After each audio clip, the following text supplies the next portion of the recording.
it is important to say what hope is not. It is not the belief that everything was, is, or will be fine, writes Rebecca Solnit in The Guardian. The evidence is all around us of tremendous suffering and destruction. The hope, therefore, that she is interested in, she says, is the one that takes into account these complexities and uncertainties, and still, and yet, makes room for openings, for invitations or demands that we act. Hope and grief in this way can coexist. I have been thinking about these themes of hope and loss a lot for all of us throughout this period, and many of you in the community have been echoing it back at me.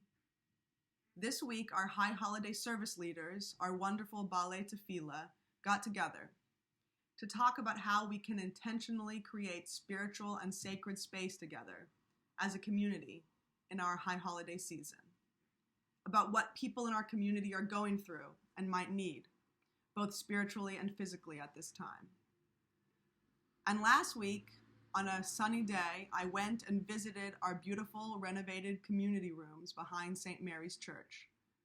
For many of you, I know that place is a home away from home. I myself can't wait to get back there. So we have begun the risk assessments to start thinking about how we might do that in mid-October, after the high holidays, and how we might live stream to those who cannot come in person. And this week's e-bulletin has some wonderful photos of our community rooms, transformed even further into a lovely place for us to gather again when we can. The skylights and big windows bring in the light, and there is a new, incredibly expanded kitchen, which members of our management committee have declared is very sexy. So, causes for hope, already dreaming of a future there together. This week is also Tisha B'Av, the fast day where Jews traditionally mourn the many losses of our history, the destruction of both the temples in Jerusalem, as well as many other indignities and sufferings in our shared spiritual inheritance.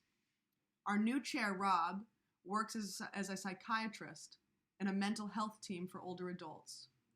He writes, "I have seen time and time again how the loss of independence in an older adult can bring up difficult experiences from many years previously, with each loss emotionally connected to a previous earlier loss. In other words, loss, any loss, reminds us and opens us up to other losses and to earlier ones. So this period of collective increased loss and this Tisha B'Av may open up our hearts, for better and for worse, to the other losses we may have suffered, and to the world's losses. That is a place from which we must turn to hope, or so the Jewish tradition teaches.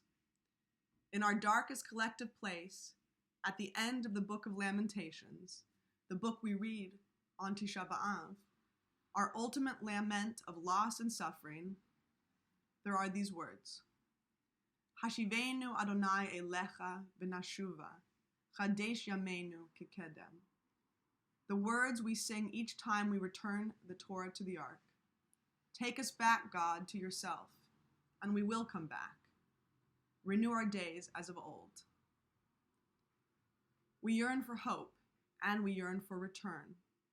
Hope in an uncertain world, a hope that makes room for openings and renewal, for a change in the seasons, for a change in our actions, for a return to our community rooms.